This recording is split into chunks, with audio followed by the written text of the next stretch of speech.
को नमस्कार। मैं महेश बिस्सा यूट्यूब चैनल के माई एस्ट्रो क्लब में आपका हार्दिक अभिनंदन करता हूं। साथियों, आज हम बात करेंगे तुला राशि के बारे में। तुला राशि वाले जातकों के लिए वर्ष 2022 कैसा रहने वाला है।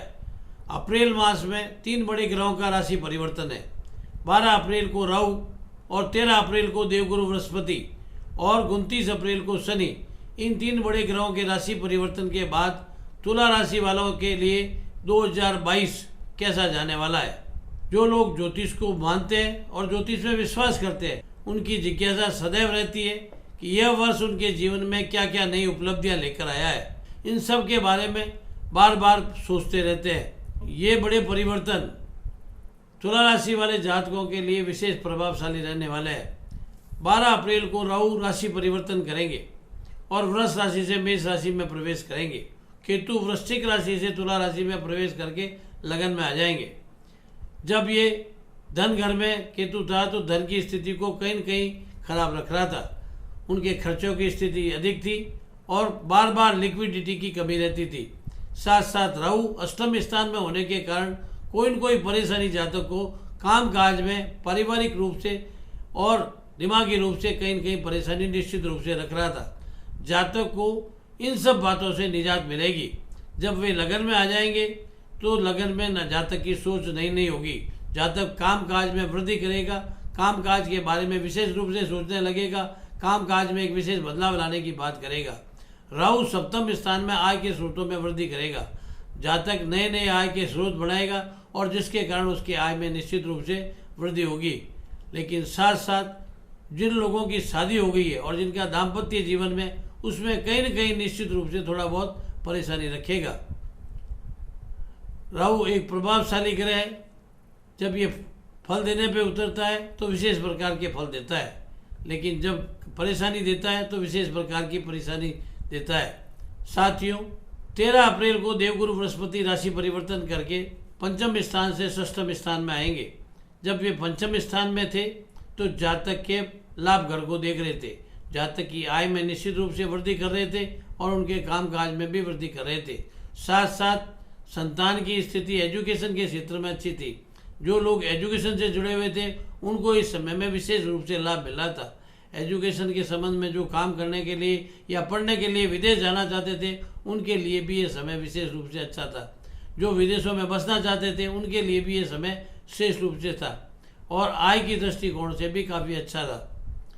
प्रेमियों के लिए प्रेम संबंध की दृष्टिकोण से भी कहीं न कहीं अच्छा था। देवगुरु बृहस्पति 13 अप्रैल को राशि परिवर्तन करके अपनी मीन राशि में आ जाएंगे तो ये स्थिति में बदलाव आएगा। ये यहाँ से पंचम दृष्टि को कर्म भाव को देखेंगे, काम काज में निश्चित रूप से वृद्धि करेंगे और साथ साथ द्वादश भाव को देखने के कारण खर्च की स्थिति में भी कहीं न कहीं वृद्धि होगी। पारिवारिक रूप से खर्च बढ़ेगा। साथ साथ नवम दृष्टि से धन घर को देखने के कारण धन में निश्चित रूप से वृद्धि होगी। लेकिन स्वास्थ्य की दृष्टिकोण में कहीं न कहीं परेशानी रहेगी। डाइजेशन संबंधी परेशानी रह सकती है, मोटापे की परेशानी रह सकती है, चर्बी संबंधी परेशानियां रह सकती है। 29 अप्रैल को शनि राशि परिवर्तन करके मकर राशि से अपने स्वयं की मूल त्रिकोण राशि कुंभ राशि में पंचम भाव में प्रवेश करेंगे तो यह परिवर्तन जातक के लिए विशेष रूप से लाभ देगा। शिक्षा के क्षेत्र में वृद्धि करेगा। जो लोग टेक्निकल शिक्षा से जुड़े हुए हैं उनके लिए विशेष रूप से अच्छा रहेगा। जॉब और कैरियर की दृष्टि से अच्छा रहेगा। जो लोग कामकाज के लिए अप्लाई कर रखा है उनको इस समय में कामकाज मिलेगा। इंटरव्यू में भी उनको विशेष रूप से सफलता मिलेगी। कामकाज में वृद्धि होगी, पुराना रुका हुआ धन आएगा और जहाँ कहीं भी जातक के मंगलिक कार्य की बात चल रही है तो मंगलिक कार्य होने की संभावना भी इस समय में दिखाई दे रही है।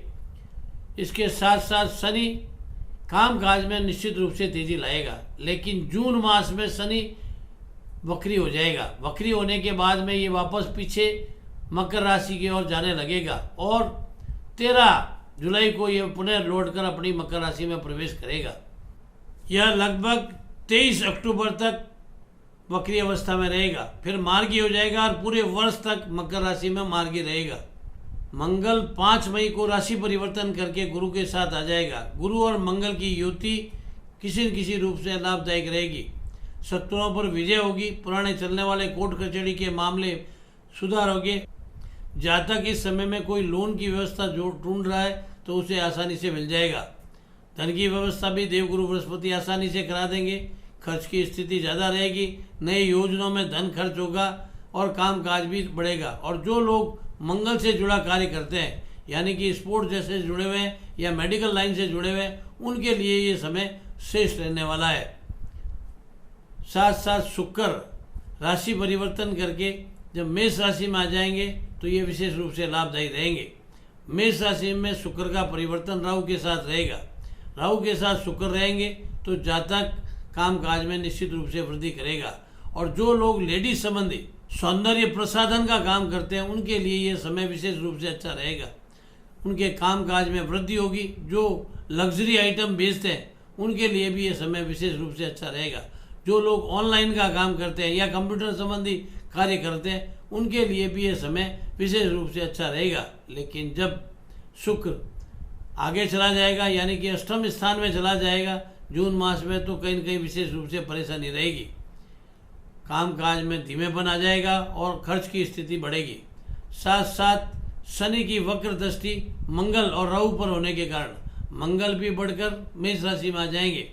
मंगल जब मेष राशि में आएंगे तो शनि की वक्र दृष्टि होने के कारण दाम्पत्य जीवन में भी कहीं न कहीं परेशानी रहेगी। यह परेशानी उनके बीच में वाद विवाद बढ़ाएगी और उनके बीच में बोलचाल की स्थिति रहेगी। और हो सकता है इस परिस्थिति में संबंधों में विच्छेदन जैसी स्थिति भी आ सकती है। लेकिन पार्टनरशिप संबंधी कोई काम चल रहा है तो उसमें भी निश्चित रूप से बाधा रहेगी। जातक इस समय में अपनी वाणी पर विशेष संयम रखे, क्योंकि उसकी अष्टम दृष्टि पारिवारिक घर पर है। परिवार के लोगों को साथ लेकर चले, बुजुर्गों की सलाह से काम करे और अपनी वाणी पर संयम रखता है तो ये स्थिति कहीं न कहीं कंट्रोल कर लेगा। शुक्र भाग्य कर्म और लाभ घर में रहेगा, जिसके कारण जातक की स्थिति काफ़ी अच्छी रहेगी। लेकिन मंगल जब शनि वापस पीछे चले जाएंगे मकर राशि में, तो मंगल और राहु की युति जातक के लिए कहीं न कहीं विशेष फायदा देगी। दाम्पत्य दृष्टिकोण से तो मंगल दोष होने के कारण कहीं न कहीं परेशानी रहेगी। संबंधों में तालमेल की कमी रहेगी। लेकिन आय की दृष्टि से, क्योंकि मंगल धनेश है, आय की दृष्टि में निश्चित रूप से फायदा होगा। जो नई योजना लागू की गई है उसमें पूर्ण रूप से लाभ मिलेगा और जातक के आय में निश्चित रूप से वृद्धि होगी। लेकिन अगस्त मास में मंगल भी अष्टम स्थान में चले जाएंगे। जब मंगल अष्टम स्थान में चले जाएंगे तो जातक को विशेष रूप से सावधान रहना पड़ेगा, क्योंकि लगन में केतु और अष्टम स्थान में मंगल होने के कारण दुर्घटना होने की संभावना अधिक रहती है। जातक प्रत्येक काम को सोच समझ के करे, अन्यथा कोई दुर्घटना होने की संभावना रहती है। वाहन आदि चीज़ों को देखकर चलाए। परिवार वाले लोगों के साथ संयम से रहे। दाम्पत्य जीवन में संयम से रहे। पत्नी के स्वास्थ्य में भी दिक्कत रह सकती है। इसलिए जातक जब मंगल अष्टम स्थान में हो तो प्रत्येक काम सोच समझ कर करे, अन्यथा उसे किसी न किसी परेशानी का सामना करना पड़ेगा। लेकिन कामकाज की दृष्टि से चूँकि शनि केंद्र में बैठा है और सस योग बनाया हुआ है, इसलिए जातक के कामकाज में कोई परेशानी नहीं रहेगी। कामकाज अच्छा चलेगा। जातक स्थायी प्रॉपर्टियाँ खरीदेगा, सामान अपने लग्जरी सामान खरीदेगा, वाहन गाड़ियों जैसी चीज़ें खरीदेगा, मकान जैसी चीज़ें खरीदेगा। इसलिए जातक के आय में कोई विशेष रूप से कमी नहीं रहेगी। आय की दृष्टिकोण से विशेष रूप से अच्छा रहेगा। लेकिन सितंबर के बाद में शुक्र नीच के हो जाएंगे। जब शुक्र नीच के होएंगे तो जातक भोग विलास की ओर मुड़ने लगेगा, नशे जैसी चीज़ों का भी रास्ता पकड़ सकता है। इसलिए जातक को इस पीरियड में विशेष रूप से सावधान रहना है। फालतू और अय्यासी की चीज़ों पर धन न खर्च करे, अन्यथा उसे परेशानी का सामना करना पड़ सकता है। लेकिन जब मंगल लगन में आ जाएगा तो ये स्थिति विशेष रूप से अच्छी रहेगी। जातक नवंबर और दिसंबर मास काफ़ी ढंग से निकाल लेगा। लेकिन मंगल के वापस अष्टम स्थान में जाने के बाद जातक की स्थिति में कुछ विशेष परेशानियां रहेगी। जातक साल के अंतिम समय तक आर्थिक दृष्टिकोण से काफ़ी अच्छा रहेगा, लेकिन मानसिक रूप से तनाव में थोड़ा बहुत रह सकता है और शारीरिक रूप से भी कहीं न कहीं कष्ट में रह सकता है। शारीरिक रूप में डायबिटीज़ के साथ साथ पेट संबंधी बीमारियां, आंतें संबंधी बीमारियां और खान पान संबंधी बीमारियां रह सकती है। स्किन संबंधी बीमारियां रह सकती है। जातक को छोटे मोटे मेंटल तनाव भी रह सकते हैं। इसलिए जातक इस समय में विशेष रूप से संयम में रखे, अपनी वाणी में विशेष रूप से संयम रखें और कोई भी बिना मतलब की वाद विवाद में न उलझे। साथियों, जिनकी कुंडली में ग्रहों की स्थिति अच्छी नहीं है वो इस समय में सोच विचार कर काम करें और विशेष तौर से शुक्र का दान करें। शुक्र का दान गायों को प्रतिदिन गुड़ और तिल देवे और हरे घास खिलावे। साथ साथ मंगल का दान करने के लिए मंगल के हनुमान मंदिर में मंगलवार को मसूर की दाल और गुड़ का प्रसाद चढ़ाए और हनुमान चालीसा का पाठ करें। साथ साथ जौ की रोटी बनाकर, जौ के आटे की रोटी बनाकर उसमें कुछ मीठा डालकर अगर गरीबों को खिलाता है तो स्थिति में काफ़ी सुधार होगा। जातक पहले की तुलना में कम परेशान रहेगा। साथियों, आपने हमारे चैनल को अब तक सब्सक्राइब नहीं किया तो तुरंत प्रभाव से सब्सक्राइब कीजिए और बेल का बटन दबाइए ताकि हमारा आगे आने वाला वीडियो तुरंत आप तक पहुंच सके। और इस वीडियो में कुछ अच्छा लगे तो हमें कमेंट्स बॉक्स में कमेंट्स कीजिए। और किसी जातक को अपनी जन्म पत्रिका का विश्लेषण हमसे करवाना है तो स्क्रीन पर चल रहे व्हाट्सएप नंबर पर हमें कॉल करके हमसे बात करके अपनी समस्या का समाधान हमसे करवा सकते हैं। धन्यवाद।